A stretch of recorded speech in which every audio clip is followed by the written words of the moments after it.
Well, hi guys, it's that time. It's our Bible teaching snippet of the day. Well, I'm out and about and I'm running just a little bit behind trying to get everything done today. Got a lot going on. You know, it's payroll for my company. But anyway, I just pulled over in the shade because I want to hop on and do our Bible teaching snippet. Now, my last snippet, not yesterday because I did a testimony, okay? And by the way, I want to correct myself on the testimony yesterday. The dead bird raising was not Monday. It was last Friday morning, okay? I looked at my notes and it was last Friday. So, anyway, today I want to stay on the course that we're on, and I'm talking about things Jesus never said about healing. What Jesus did not teach or say about healing that we are taught and told all the time about it. No faith, not enough faith, unforgiveness, all this stuff. And I'm just strategically showing you in our Bibles that right the opposite is true. And so today I'm going to pick up on, now the last one I did, I talked about people not having to have their own faith to get healed. And I think I proved my case. I showed numerous occasions where a third person had faith for a different person to get healed. And we don't even have an account of the person knowing that they were going to even go get Jesus or that they had reached out to get them healed. We don't see any evidence of that. So basically it was between Jesus and the third person to get a sick person healed. Okay, today I'm going to stay kind of in line of what I'm teaching. Today I want to ask you to think about a couple of things with me, and I'm going to show you account after account, just like I did on my last snippet where there was no faith on the sick person's part. I want to show you where we can prove in the Bible that people did not have to have their own faith, or they didn't have enough faith and they still got healed. Here's a couple of questions that I wrote down. Number one, if a person has to have their own faith, how did they all get healed? How did all, when Jesus healed the multitudes, how in the world did you gather anywhere from 1,000 to 5,000 to 15,000 people who all of them had faith? I mean, come on. We can't even get 10 people in a church of 300 people or 200 people or 80 people healed. And you would think that out of 150, 200 people, at least 10 people out of that group would have enough faith or something to get somebody healed. But look at how Jesus went all over the place, and over again we see that he healed them all. So I guess what I'm saying is the people that are saying that someone has to have their own faith or to have enough faith for them to get healed, how in the world did Jesus work it out that all of these perfect faith people knew where to go and to show up so they could get healed? And it just wasn't a handful of people. It was multitudes, multiple times in the Bible. So here's another thing.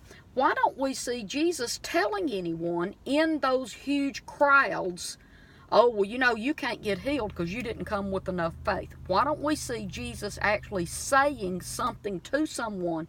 Jesus healed thousands and thousands of people at different times, and at no time do we see Jesus telling a sick person that they did not have any faith or that they didn't have enough faith.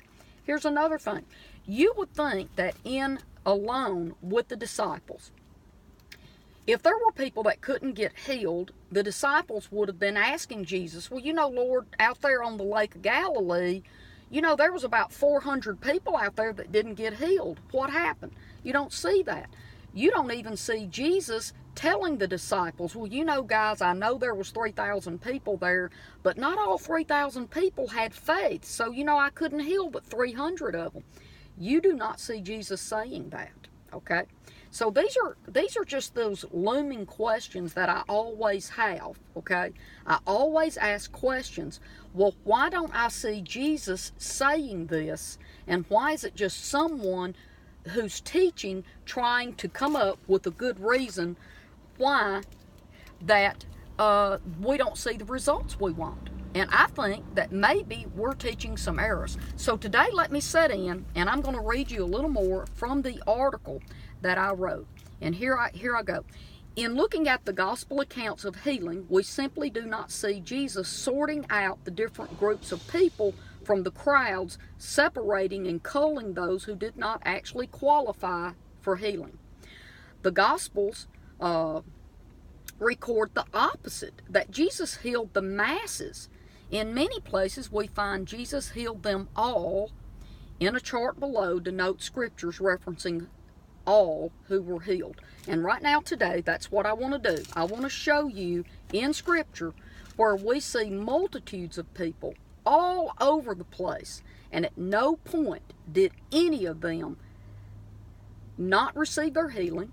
None of them were ever told by Jesus or any of the disciples that they did not qualify for healing because they didn't have faith, didn't have enough faith, or that they had unforgiveness, or what was our other reasons why people can't get healed. Let me find that if I can.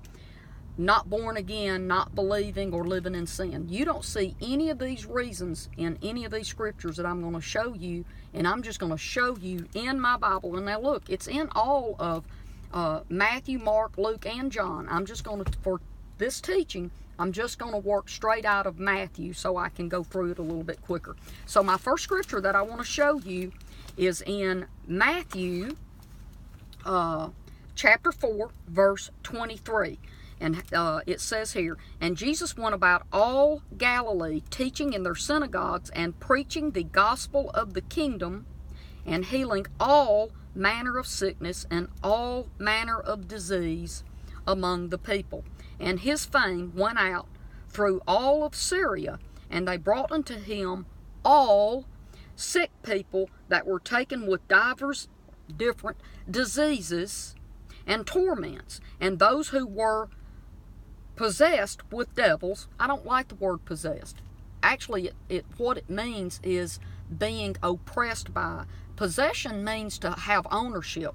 The devil didn't own the people. They were just tormenting the people and oppressing them. But let me keep going. Who were oppressed with devils. I'll just put that in there. And those who were lunatic, and those that had the palsy, and he healed them. Okay. So there's our first example. My next example, I want to go on over to chapter 8 in Matthew, and this is verse 16. And it says, "And when the evening had come, they brought unto him," to Jesus, "many that were possessed." And again, that's a really bad translation. Possession means total ownership. The devils don't have total ownership. That's a bad translation, and I'm sorry, but I'd like to use the word "those who were oppressed" or tormented is what I like to use. And oppressed with devils, and he cast out the spirits with his word and healed, watch this, here's another word, all who were sick. Okay. 2 times right there. Okay. I'm going to go to Matthew chapter 9, verse 35. And I'm going to just keep running here. "And Jesus went about all the cities and villages, teaching in their synagogues, and preaching the gospel of the kingdom, and healing every sickness and every disease among the people. But when he saw the multitudes, he was moved with compassion on them, because they fainted and were scattered abroad as sheep having no shepherd." And this is right when he commissions and sends out the 12 apostles, the disciples, in chapter 10. Okay, so he's healing all he can, and now he's found that there's so many people sick and oppressed by devils that he has to get somebody to help him heal these people. Okay, let's go on over to how about chapter 12, verse 15? And here we see it says, "But when Jesus knew it, he withdrew himself from thence, and from the great multitude, and the great multitudes followed him." And here it is, "And Jesus healed them all, and charged them that they should not make him known." Okay, so he is actually healing all. Again, right here in Scripture, these are all different accounts. This is not the same account. This is as he's traveling. He's healing all who are sick, all who have diseases, all who are oppressed by devils. And watch this. He's not doing it to prove who he is. I just talked to somebody about that today. Right here, it says, and he told them not to make him known. If Jesus was here healing people just to prove who he is, he'd probably be wearing a t-shirt. He would be telling people, now you go out and tell the rest of the people that the Son of God is here and that the Messiah is here. No, he didn't. He said, basically, keep your mouth shut. Don't tell anybody. Okay, let's keep going. I'm over in Matthew 14:14 now, okay? So let me find that, and here we go. And Jesus went forth and saw a great multitude and was moved with compassion toward them, and he healed their sick. Here we go, another multitude. All right, okay. We're still in chapter 14, but here we have another account, and it says in verse 34. It says, and when they were gone over, they came into the land of Gennesaret. And when the men of that place had knowledge of him, they sent out into all the country round about, and brought unto Jesus all, that's A-L-L again, all that were diseased, and besought him that they might only touch the hem of his garment. And as many as touched were made perfectly whole. Okay? Now let's go on over to chapter 15. Boy, if I was a lawyer, I'd be winning the case right now. Okay, chapter 15, verse 29. Let's see. And Jesus departed from hence and came unto the Sea of Galilee and went up into a mountain and sat down. Verse 30. And a great multitude came unto him, having with them those who were lame, blind, dumb, maimed, and many others, and cast them down at Jesus' feet, and he healed them. Inasmuch that the multitude wondered when they saw the dumb to speak, the maimed to be whole, the lame to walk, and the blind to see, and they glorified the God of Israel. Okay, that was in chapter 15. Now we're going to go over to chapter 19. In chapter 19, verse 1, and it came to pass that when Jesus had finished these sayings, he departed from Galilee, and he came into the coast of Judea beyond Jordan. And great multitudes followed him, and he healed them there.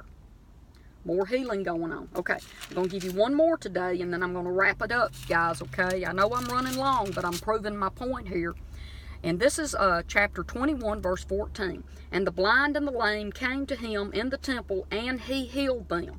But you know, that's about the only account you'll see where Jesus was actually healing in the temple, other than the man that had the withered arm. Okay, now that I've shown you all of these scriptures, this is 1, 2, 3, 4, 5, 6, 7, 8, 9. I've given you 9 examples where Jesus healed them all, or he healed them in great multitudes.